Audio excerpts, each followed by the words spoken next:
మహాగణపతిం మనసా స్మరామి, మహాగణపతిం మనసా స్మరామి. TR creations family అందరికీ నా హృదయపూర్వక ధన్యవాదాలు. సో ఈ మాసం డిసెంబర్ మాసానికి సంబంధించి అంటే మనం ఇక్కడ చూసినట్టయితే కనుక ఈ యొక్క 2024 సంవత్సరంలో చివరి మాసం డిసెంబర్ మాసానికి వచ్చేసాం అప్పుడే. సో డిసెంబర్ మాసంలో ముఖ్యమైన మేజర్ ఈవెంట్స్ మనం చూస్తే కనుక 7వ తారీఖు సుబ్రహ్మణ్య షష్ఠి ఉంది, 28 శని త్రయోదశి ఉంది, 29 మాస శివరాత్రి ఉంది. కాబట్టి మన పండుగలు ఈ నెల ప్రతి నెల చాలా బాగుంటాయి అని ఈ నెల కొంచెం మేజర్ ఈవెంట్స్ ఇవే ఉన్నాయి. సో అలాగే ఇక్కడ మనం చూస్తే కనుక డిసెంబర్ 7వ తారీఖు నుంచి కుజుడు వక్రించడం అనేది మనం ఇక్కడ మేజర్గా తీసుకోవాల్సిన విషయం. కుజస్తంభన గురించి మనం చెప్పుకున్నాం కదా ఆల్రెడీ. కుజస్తంభన అంటేనే అదే ఇప్పుడు కుజుడు వక్రించడం డిసెంబర్ 7 నుంచి స్టార్ట్ అవుతుంది. ఇంకా అలాగే బుధుడి యొక్క వక్రత్యాగం కూడా, బుధుడు కూడా ఆల్రెడీ వక్రించున్నారు. బుధుడి యొక్క వక్రత్యాగం కూడా డిసెంబర్ 16తో బుధుడి యొక్క వక్రత్యాగం అవుతుంది. ఇక రవి యొక్క మార్పు, శుక్రుడి యొక్క మార్పే మనకు మేజర్గా కనిపిస్తుంది. ఎందుకంటే గురుడు వక్రించుండటం, కుజస్తంభన జరగడం, బుధుడు కూడా వక్రించి ఉండటం. సో లాంగ్ టర్మ్గా ఉండే శని రాహుకేతువులు ఎటు ఆ ప్లేస్లోనే ఉంటాయి. కాబట్టి మేజర్ గ్రహాల్లో పెద్ద ట్రాన్సిటల్ చేంజెస్ అయితే పోయిన మాసానికి ఈ మాసానికి పెద్ద లేవు. కానీ ఇక్కడ మనకి శుక్రుడి యొక్క మార్పు ఈ నెలలో మొత్తంగా శుక్రుడి మార్పు ఒకటి, అలాగే రవి 15వ తారీఖు నుంచి ధనుసు రాశిలోకి రావడం ఒకటి. రవి శుక్రుల యొక్క మార్పు మాత్రమే మనకి ఈ మాసంలో కనిపిస్తుంది.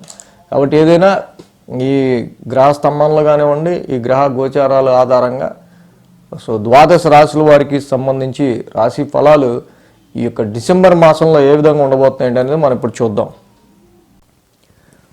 ధనురాశి వారికి సంబంధించి చూద్దాం. ధనురాశి వారికి సంబంధించి మనం చూస్తే కనుక ఈ రాశి వారికి ఈ మాసంలో యోగిస్తున్న గ్రహాలు ద్వితీయంలో శుక్రుడు, తృతీయంలో శని, దశమంలో కేతువు, 3 గ్రహాల యొక్క అనుకూలత ఇక్కడ ఈ రాశి వారికి మనకు కనిపిస్తుంది. అలాగే ఎప్పుడైతే ఈ రాశి వారికి సంబంధించి మేజర్గా మనం చూస్తే కనుక కొంతవరకు రవి గురు కుజుల యొక్క సంచారం కొంత అనుకూలంగా లేకపోవడం అనేది గమనించవచ్చు. సో ధనురాశికి మేజర్గా రాశ్యాధిపతి అయిన గురుణ్ణి మనం తీసుకుంటే ఆయన ఎప్పుడూ లేనిది డిస్ప్యూటేటెడ్ హౌస్లో ఉన్నాడు. సో యాక్చువల్గా 6th హౌస్ ఆఫ్ ఫైటింగ్స్, అంటే ఫైటింగ్ అట్మాస్ఫియర్. ప్రతిదీ కూడా ఏదో చిన్నపాటి వద్దన్నా కాదన్నా కదిలిచ్చినా ఏం చేసినా కొంచెం చిరాకు ఎక్కువగా ఉండే హౌస్ అది. ఎందుకంటే 6th హౌస్ అనేది రుణ, రోగ, శత్రుస్థానం. మనిషి అనేవాడు ఏ వద్దనుకునే అప్పులు అవడం కావాలని కోరుకుంటాడా, రోగాలు కావాలని కోరుకుంటాడా, శత్రువులు కావాలని కోరుకుంటాడా? సో అలాంటి హౌస్లోనే మనం వద్దన్నా కూడా కొన్నిసార్లు మన చేత మనం ఇన్వాల్వ్ అయిన కొన్ని అయితే మనం వద్దనుకున్నా కూడా మనల్ని లాగేవాళ్ళు ఇంకొంతమంది. సో దీనిలో ఏంటంటే ఒకటి, Jupiter is a planet of expansion. కాబట్టి ఆర్గ్యుమెంట్ వచ్చినప్పటికీ కూడా మనంతటా మనం దాన్ని కట్ చేసేస్తే అక్కడితో ఆగిపోద్ది. పెంచితే ఎక్కడ దాకా పెంచుకుంటూ వెళ్ళే ఆస్కారాలు ఉంటాయి. కాబట్టి వృధా ఆర్గ్యుమెంట్ ఏది, వృధా ఫైట్ ఏది, వృధా డిబేట్ ఏది, ఇలాంటివన్నీ మనం కూడా కొంచెం విచక్షణతో చూసుకున్నట్టయితే కనుక అనవసరమైన విషయాలు అంటే జనరల్గా జరుగుతుంది. కాన్ఫ్లిక్ట్ అనేది ఏదో ఒక విషయం గురించి డెఫినెట్గా అక్కడ మనకి మాట రావడం లాంటివి జరుగుతూ ఉంటాయి. సో అది మనం ఎక్కడ పొడిగిస్తే అక్కడ దాకా వెళ్తూ ఉంటుంది. అది ఈ విషయంలో అని చెప్పడానికి లేదు. అది ఉద్యోగపరమైన విషయాల్లోనా, మ్యారిటల్ లైఫ్లో లైఫ్ పార్ట్నర్తోనా, బయట పడుతోనా అని చెప్పడానికి లేదు. 6th హౌస్ అది ఎటైనా ఉంటూ ఉండొచ్చు. బట్ అలాంటి అట్మాస్ఫియర్ జనరల్గా ఇది ఒక ఎక్స్పీరియన్స్. మరి ఎప్పుడు కూడా మనకి ఏ చికాకు రాకుండా, ఏ ట్రబుల్ రాకుండా, మనకి ఏ సమస్య రాకుండా మనకుంటే అసలు ఎప్పుడైనా సమస్య వచ్చినప్పుడు దాన్ని ఎదుర్కోవాలని ఎలా తెలుస్తుంది, మనకి ఎలా ఎదుర్కోవాలనేది. సో ఇది రావటం కామనే. ట్రాన్సిట్లో గురుడు 6వ స్థానంలోకి ఎవ్వడికైనా రావడం కామనే. అదే ధనురాశికి రాశ్యాధిపతి అవటం వల్ల ఓకే, ఇది ఒక ఎక్స్పీరియన్స్గా తీసుకోండి. వస్తున్న చిన్నపాటి ఏమన్నా ఇలాంటి సిచ్యువేషన్స్ ఏమైనా ఉన్నా రుణాలు తీసుకునే విషయంలో, ముఖ్యంగా లోన్స్ తీసుకునే విషయంలో స్థాయికి మించి, అలాగే మీ యొక్క పరపతికి మించి లోన్స్ తీసుకోవడం అనేది తగదు. ఆరోగ్య పరిస్థితులకు సంబంధించిన విషయాలు కూడా ఏమన్నా చిన్నపాటి మీరు రికగ్నైజ్ చేసినా వెంటనే దానికి సంబంధించిన పత్యాలు కావచ్చు, మళ్ళీ దానికి సంబంధించి ఎందుకు వచ్చిందని తెలుసుకుని వాటిని అవాయిడ్ చేయాల్సిన అవసరం ఉంది. సో అలా చేస్తే ఇంకా అది ఎక్స్పెండ్ అవ్వదు. శత్రువులు కూడా అంతే. అనవసరంగా ఈ సమయంలో ప్రతి వాడి కన్ను మీ మీద ఉంటామో, అనవసరంగా కోఆపరేట్ చేసేవాళ్ళు తగ్గిపోయి వేలెత్తి చూపేవాళ్ళు ఎక్కువైపోవడం జరుగుతూ ఉంటుంది. సో అందుకని ప్రత్యేకించి మీరు ఎవరిని శత్రుత్వాన్ని పెంచుకోకుండా, అనవసరమైన శత్రుత్వాన్ని పెంచుకోకుండా మీరు ముందుకు వెళ్తే సరిపోతూ ఈ విషయాలన్నీ మైండ్లో పెట్టుకుంటే అసలు ఈ షష్టమ స్థానం గురుదోషం ఎఫెక్ట్ మీకు ఉండదు. దాంతోపాటుగా ఇక్కడ మనకి ఎన్నున్నా శుక్రుడి యొక్క ద్వితీయ స్థాన సంచారం, అక్కడ రవి కుజుడు ఇద్దరు కూడా మనకు కుజుడు నీచులు ఉన్నారు, రవి కూడా సరిగ్గా పొజిషన్లో లేరు మనం చెప్పుకుంటూ ఉన్నాం. సో కాబట్టి అన్ని గ్రహాలు కూడా కొంత మనకి చూస్తే ప్రజెంట్ ఉన్న కండిషన్స్లో మనకి యోగాన్ని ఇచ్చే గ్రహాలన్నీ కూడా కొంత మనల్ని చేతులు కట్టేసినట్టు ఉంటుంది. మనం ఎంత ప్రయత్నిద్దాం అనుకున్నా కూడా సో అక్కడ సడన్గా ఏదో ఒకటి ఏర్పడటం వల్ల మనకి అక్కడ కొన్ని చేంజెస్ వచ్చేసి తద్వారా మనం చేద్దాం అనుకున్న పనికి మన కమిట్మెంట్ ఉంటుంది, కానీ దానికి కాలం కలిసి రావాలి, ఆ పని కలిసి రావాలి, అన్నీ కలిసి రావాలి. కానీ ఇక్కడ యోగాన్నిచ్చే గ్రహాల యొక్క స్థితి మనకి కొంతవరకు ఇక్కడ మనకి అవన్నీ కూడా కొంచెం లో లెవెల్ సిగ్నల్ ప్లేసెస్లో పడిపోయాయి. కాబట్టి ఇలాంటి సిచ్యువేషన్లో కూడా ఆదుకునే గ్రహం ప్రజెంట్ ఈ రాశికి శుక్రుడు. ద్వితీయ స్థానంలో శుక్రుడి యొక్క సంచారం ముఖ్యంగా మనం ఈ మాసం మొత్తం చెప్పుకోదగింది. ఎందుకంటే ఆర్థిక పరంగా లిక్విడ్ ఫ్లో ఆఫ్ మనీని పెంచుతాడు. ఆర్థిక పరంగా, ఫైనాన్షియల్ పరంగా ఎటువంటి ఇబ్బంది లేకుండా చూస్తాడు. ఈ యొక్క శుక్రుడి యొక్క ద్వితీయ స్థాన సంచారం కుటుంబ సౌఖ్యం, ఆరోగ్యం, స్త్రీ సల్లాపం, యశస్కరం, దేహ సౌఖ్యం, వస్త్రలాభం, ద్వితీయస్థో భృగుర్ధిసేత్. ఎప్పుడైతే ఈ యొక్క భృగువు ద్వితీయంలో ఉంటారో ధన, కుటుంబ, వాక్స్థానంలో కుటుంబ జీవితంలో మంచి సౌఖ్యాన్ని ఇస్తాడు, మంచి ఆరోగ్యాన్ని ఇస్తాడు, మంచి కీర్తిని ఇస్తాడు, అలాగే దేహ సౌఖ్యం, వస్త్రలాభాన్ని ఇస్తాడు. సో మృదువైన వాక్కు, మంచి స్పీచ్, కుటుంబంలో ఈ చెప్తే నాన్న ఎందుకు అనవసరంగా అంటాడు శుక్రుడైతే. ఎందుకంటే Venus is a pleasant planet. అనవసరం గొడవ పెట్టుకోడు. కుటుంబంలో ఏదైనా వచ్చింది అనుకోండి, చెప్పేది నువ్వు ఎందుకు అనవసరంగా చెప్తున్నా కదా నేను అని కొంచెం ఫ్రెండ్లీగా, హ్యాపీగా, ప్లెజెంట్గా చెప్తాడు.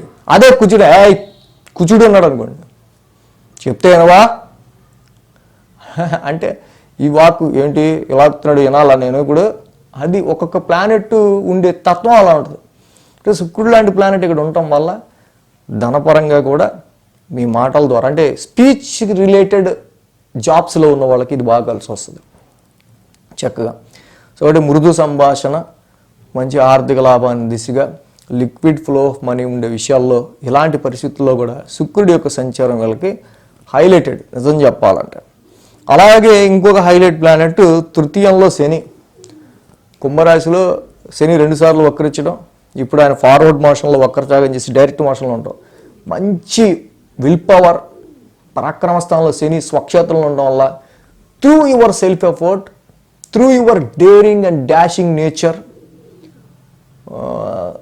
త్రూ యువర్ స్టబన్ నేచర్, అంటే ప్రతి విషయంలో కూడా స్ట్రాంగ్గా ఉండగలిగే అసలు ఏం గుండెరా అది, భయపడని గుండెరా అది, అంత ధైర్యంగా చక్కగా మీరు ఒక సోల్జర్ లాగా పరాక్రమ స్థానంలో ఉన్న శని ఏం కాదు నేనున్నా ముందుకెళ్ళు అని ఒక మొండిదనాన్ని క్రియేట్ చేయటం వల్ల ఏ పిడుగులు రానివ్వండి, వర్షం పడినివ్వండి, ఏదన్నా కానివ్వండి, ఇదేంటి చలికాలంలో వర్షాలు అంటారు జనరల్గా చెప్తున్నా. సో ఇలా పరిస్థితులు ఎలా ఉన్నా సరే ఆ దృఢ సంకల్పాన్ని అక్కడ పోనివ్వకుండా చేస్తాడు శని. గతంలో లాగా ఏదైతే అనవసరమైన జర్నీస్ ఉన్నాయో, అనవసరమైన కమిట్మెంట్స్ పెట్టుకొని దానివల్ల ఉపయోగం లేదు అనుకున్న పనులు ఏవైతే ఉన్నాయో, దీనివల్ల మనకి లాభం రాదు అనుకున్నవి ఏవైతే ఉన్నాయో అట్లన్నింటినీ పక్కన పెట్టేసి, సో ఇది నిజంగా మనం తక్కువ వర్క్ చేసినా, తక్కువ టైం చేసినా, తక్కువ రోజులు చేసినా మనకి ఆర్థికంగా కానీ ఏ విషయంలో అయినా మనకి ఇది బెనిఫిట్ అనుకునేవి ఏవైతే ఉంటాయో వాటి మీదే మీరు దృష్టి పెట్టి వాటి మీదే మీరు కృషి పెట్టి ముందుకెళ్ళే ఆస్కారాలు ఇక్కడి నుంచి ఉంటూ ఉంటాయి. సో ఆ విషయంలో శని చక్కగా బాగా యోగిస్తున్నారు. ద్వితీయంలో శుక్రుడు, అలాగే తృతీయంలో శని, అలాగే దశమంలో కేతువు కూడా. అయితే ఇక్కడ మనం ఇందా చెప్పుకున్నట్టు యోగకారక ప్లానెట్స్ ఏవైతే ఈ ధనురాశికి మెయిన్గా ఉన్నాయో అటు గురుడు కావచ్చు, కుజుడు కావచ్చు, రవి కావచ్చు. సో ఇక్కడ మెయిన్గా ఏంటంటే